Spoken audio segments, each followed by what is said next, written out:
설기문의 썰로 푸는 최면과 전생체험 책 읽기. 네, 제가 1998년에 저술한 저의 저서 최면과 전생체험의 책 내용을 읽어드리면서 또 저의 개인적인 경험과 추가적인 정보를 같이 함께 말씀드리는 설기문의 썰, 바로 이 시간에 여러분과 함께 합니다. 지금까지는 동영상으로 제 모습을 보이면서 방송을 했습니다만은 이제 오늘 8편부터는 팟캐스트 형식으로 진행하고자 합니다. 지금 우리는 7번에 걸쳐서 이 설기문의 최면과 전생체험 책 내용을 왜 소개하고자 하는가 에서부터 해서 또 책의 내용 처음부터 조금씩 소개해 왔습니다. 그래서 특히 최면에 관한 질문 10가지라는 주제로 두 번째 주제인 최면치료란 무엇인가를 다루고 있는데, 지난 7편에서는 바로 최면치료란 무엇인가를 다루었고, 오늘은 최면치료는 어떻게 이루어지는가를 주제로 읽고 말씀드리겠습니다. 이제 제 모습을 보지 않더라도 그냥 목소리만으로도 상상을 하실 수 있을 테고 편안하게 눈을 감고 들으셔도 좋겠습니다. 시작하겠습니다. 최면치료는 어떻게 이루어지는가? 책의 22쪽에 있습니다. 최면치료는 잠재의식의 힘을 이용합니다.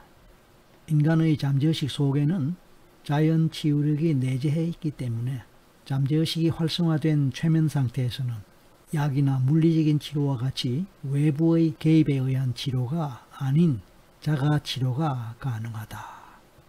여기서 이제 몇 가지 키워드가 나왔습니다. 잠재의식, 자연치유력, 잠재의식이 활성화된 최면 상태, 외부의 개입, 자가치료, 이런 게 이제 일종의 키워드인데, 이 키워드의 단어, 표현, 의미를 안다면 이 내용이 뭐 새삼스럽게 어려울 것은 없을 것입니다. 일단 최면치료는 잠재의식의 힘을 이용한다. 이건 뭐 너무나 상식적인 이야기가 아니겠습니까? 우리가 알고 있는 마음, 의식은 정말 얼마 안 되잖아요. 모르는, 망각하고 있는, 잊고 있는, 또는 억압하고 있는 이런 내 마음, 이게 이제 잠재의식 속에 있으니까 그 부분을 찾아내는 것, 그것도 중요하지만 사실은 잠재의식이 갖고 있는 내재적인 힘, 이게 굉장히 크고요. 중요한 거예요. 그 중에 우리가 빼놓을 수 없는 게, 잠재의식이 어차피 심리니까 심리적 차원에서 면역력과 자연치유력, 이게 있단 말이에요. 면역력과 자연치유력. 우리가 이제 이런 용어를 쓰게 되면은 생물학을 생각하게 되고 몸을 생각하게 됩니다.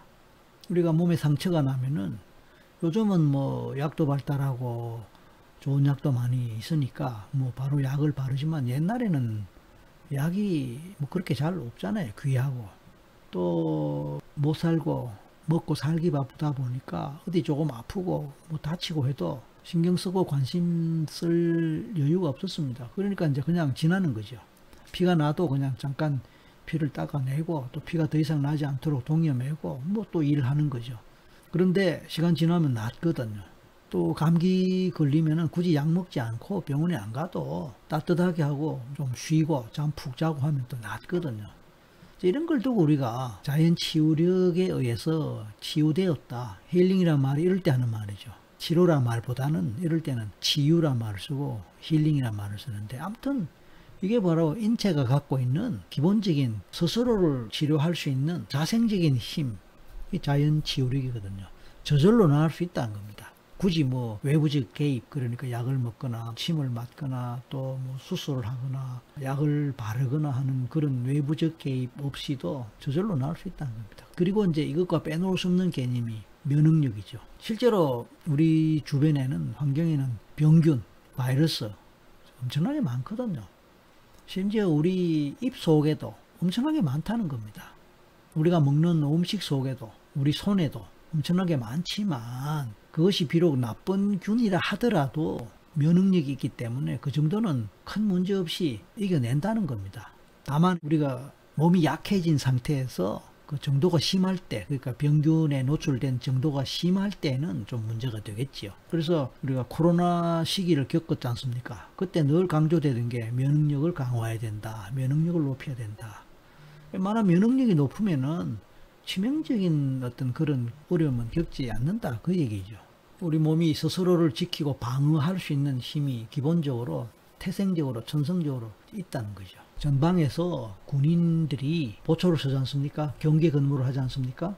뭡니까? 우리나라를 지키기 위한 거고, 우리나라를 해치려고 하는 적이 위협을 하거나 쳐들어올 때에 최전방에서 경계를 보면서 막아내거나 아니면은 저들이 못 쳐들어오도록 뭐 위협 사격을 하거나 뭐 그렇게 함으로써 별일 없이 지나갈 수 있단 말입니다. 이게 우리 몸에서도 마찬가지요. 외부의 세균이라든지 나쁜 어떤 화학 물질에 또는 나쁜 공기에 오염된 상황이 되더라도 어느 정도 내에서는 막을 수 있고 스스로를 지킬 수 있다. 이게 면역력이고, 이거와 함께 자연 치유력이 같이 갑니다. 마찬가지로 그것은 생물학적인 몸에 관한 거라면은 우리 심리적인 차원에서도 같이 심리적 면역력이 있고 심리적 자연 치유력이 있다. 그리고 그것은 바로 우리 잠재의식 속에 있다, 이런 뜻입니다. 우리의 의식 차원에서는 그것을 동원해서 발휘하기가 어렵습니다. 근데 우리 잠재의식 속에 내재되어 있는 거기 때문에 잠재의식을 잘 활용하면 그것을 더 잘 활용할 수 있거든요.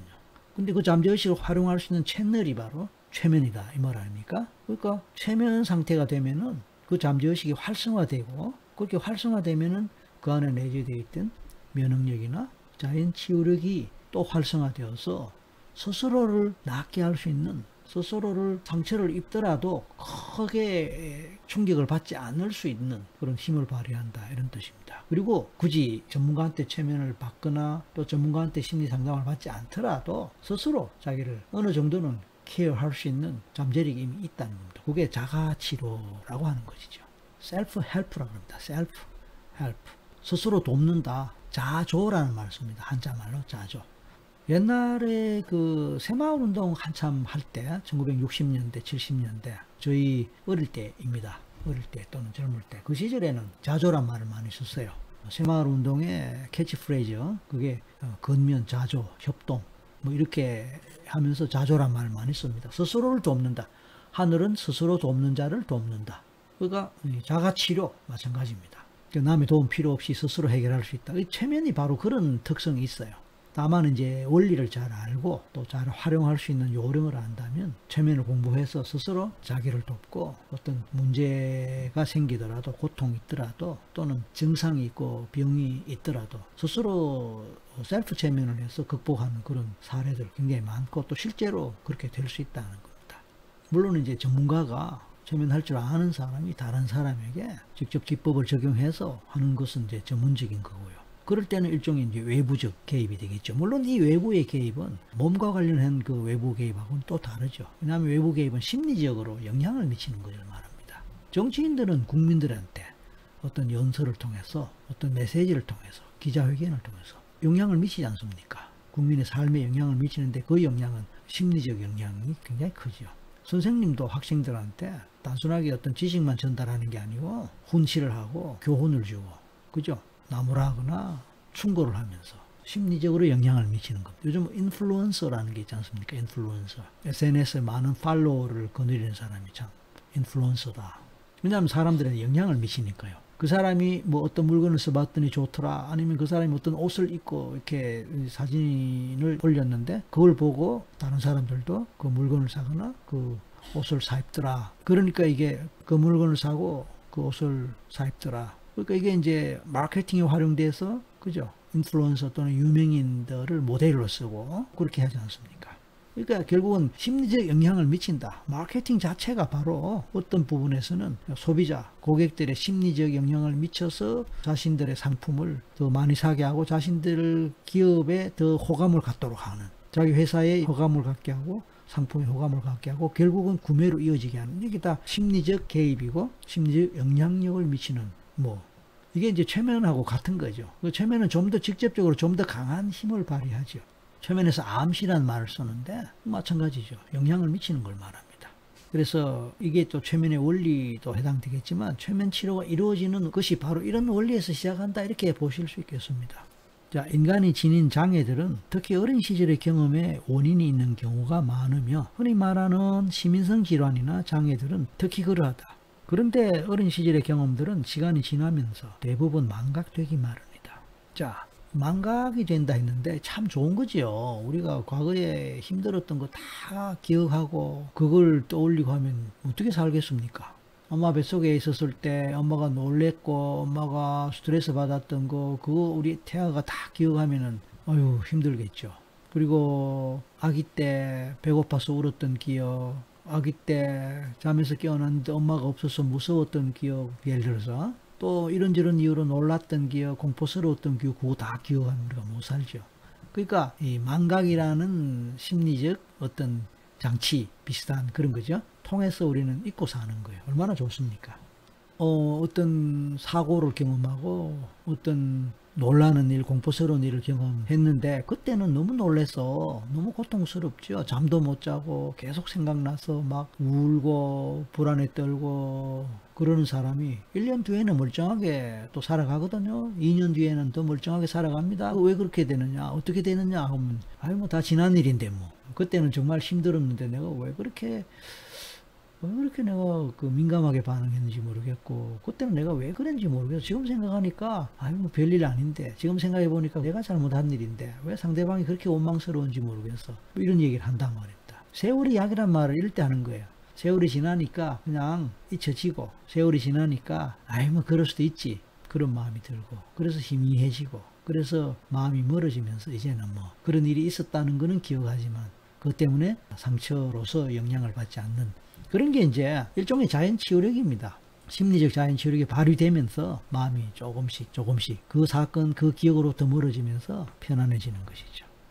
그리고 망각되는 거죠. 이건 이제 어떻게 보면 조물주가 아니면 자연이 우리에게 살아갈 수 있도록 기본 장치를 해놓은 거다. 심리적 장치를 해놓은 거다. 이렇게 볼 수 있습니다.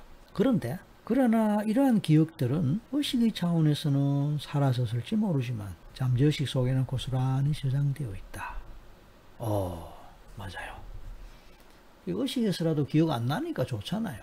근데 경우에 따라 그 상처가 너무 컸을 때는요, 설령 의식에서는 기억이 사라졌을지 몰라도 무의식에 계속 남아갖고 알게 모르게 무의식적으로 영향을 미치는 경우도 없지 않아 있습니다.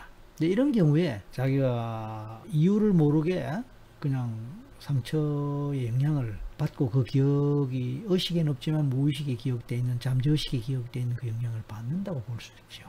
가끔씩 한숨을 내쉬는데 내가 왜 한숨을 쉬는지 몰라요. 가끔씩 막 두통이 오는데 왜 두통이 오는지 몰라요. 요즘 따라 잠이 안 온다, 불면증이 시달린다, 내가 왜 이럴까 몰라요. 근데 이제 무의식 분석해보면요, 과거의 그 기억들이 억압됐거나 망각되었다고 믿고 있었던 기억들이 사실은 망각이 아니고 억압된 상태에서 잠재의식 속에서 제대로 소화되지 않은 채로 남아서 몸에 영향을 미칠 수가 있다. 그래서 두통이니 답답함이니 자꾸 한숨 쉰다느니 뭐 이런 식으로 일종의 증상으로 나타날 수 있죠. 내가 감당하기에 좀 큰 상처를 입거나 크게 고통을 경험했던 거라면 그렇게 될 수도 있습니다. 그래도 우리가 자연치유력이 있기 때문에 그나마 어느 정도는 잊고 산다 그 얘기입니다. 따라서 최면 상태에서 잠재의식이 활성화되면 마치 비디오 테이프를 재생하거나 컴퓨터 디스켓에 저장되어 있던 정보를 출력하는 것처럼 평소에는 전혀 기억하지 못했던 기억들이 생생하게 재생되는 것이다. 여기서 보면 좀 젊은 세대가 잘 알지 못하거나 이해하지 못하는 단어, 비디오 테이프, 컴퓨터 디스켓 이런 표현이 나오는데 이 책이 98년에 쓰여진 거란 말입니다. 1998년에 출판됐단 말이에요. 그러니까 실제로 쓴 거는 97년부터 썼다고 본다면 그 시절에 비디오 테이프가 있었고 컴퓨터 디스켓이 있었죠. 요즘은 뭐 USB라든지 그냥 파일로 저장되고 그러한데 그 시절에는 물리적 장치에 비디오 테이프, 컴퓨터 디스켓 뭐 이런 것에 저장되어 있었어요. 그리고 그걸 들고 다니고 있죠. 요즘도 뭐 USB 같은 거 들고 다니죠. 비슷하죠. 다만 기능 차이가 있고 그 하나에 저장될 수 있는 용량의 차이가 엄청나게 다른 차이는 있지만 아무튼 그게 저장되어 있다가 컴퓨터나 플레이어로 재생하면은 또는 출력하면은 그 내용들이 그대로 재생되고 떠오르죠. 자동차의 블랙박스라든지 또 뭐 이런저런 건물에 또는 길거리에 CCTV 마찬가지잖아요. 그 파일에 저장되지 않습니까? 그대로 저장되어 있다가 나중에 그걸 찾아내서 플레이를 하거나 아니면 출력을 하면은 그대로 남아 있는 거예요. 우리의 잠재의식도 마찬가지입니다. 우리의 잠재의식도 세월이 지났지만 상처가 크거나 트라우마가 큰 그런 경우에는 그때 놀랐던 그 기억 그대로 살아나면서 마치 지금 경험하는 것처럼 그대로 재생되는 거예요. 그래서 가슴이 두근거리고 식은땀이 나고 눈물이 나고 몸이 그때 다쳤던 그 자리가 막 지금 다친 상태인 것처럼 통증도 느껴지고, 그때 구토를 했다면 지금도 막 구토가 날 것 같고, 실제로 구토할 수도 있고, 부들부들 떨고 눈물이 막 나고, 이런 식으로 내 몸과 마음에서 재생될 수 있습니다. 그때 보았던 그 장면 그대로 생생하게 떠오르고, 그때 들었던 소리, 나를 막 욕하는, 내가 막 욕을 듣고 막 비난받았던 그 소리가 내 귀에서 막 그대로 들리는 듯하고, 자동차가 달려와서 막 나를 향해서 막 달려오는 그때 놀랐던 그거, 헤드라이트 불빛이 내 눈앞에 환하게 비치면서 그리고 와, 이러다가 내 죽겠다라고 하는 순간에 쾅 부딪혀서 기절했던 뭐 이런 것들이 이제 살아나죠. 이렇게 잠재의식 속에서 되살아난 과거의 사건들은 현재 상태에서 그대로 재경험할 수 있어서 과거에 느꼈던 감정이나 감각적 경험들이 낱낱이 되살아나게 됩니다. 그래서 최면할 때 보면은 막 우는 것을 많이 볼 수 있어요. 많이 울어요. 왜냐하면 과거에 그것이 그대로 떠올라서 그럴 수도 있습니다.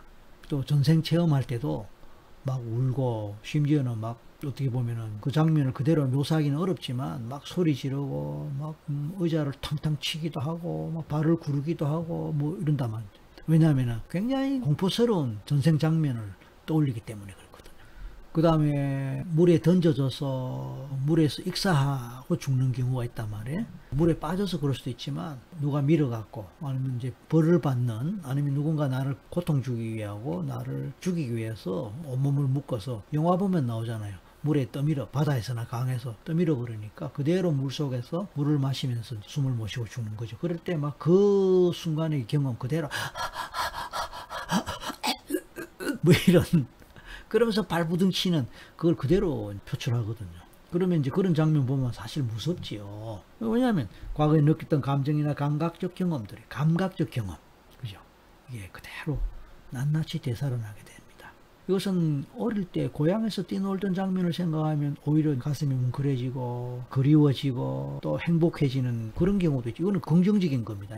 또 오래전에 충격받았던 일을 떠올리고 새삼 가슴이 떨리는 것, 이거는 부정적인 경험이고, 그것과 다 마찬가지다. 그러니까 영상 녹음된 거, 영상 장면, 이게 이제 재생될 때에 우리는 그걸 영화 같은 대로, 드라마 같은 대로, 그 다큐 같은 대로 우리가 그 장면을 그대로 생생하게 보잖아요. 그러면서 와, 저 정도로 비참했구나, 저 정도로 와, 무서웠던 상황이네 하고, 우리는 영화를 보면서 막 무서워하기도 하고 영화를 보면서 막 슬퍼하기도 하는 거 똑같이 내 과거의 기억을 떠올리면서 그때 기억이 그대로 살아나면서 그때 놀랐던, 그때 슬펐던 그 감정이 그대로 노출되고 재생된다, 이런 얘기입니다.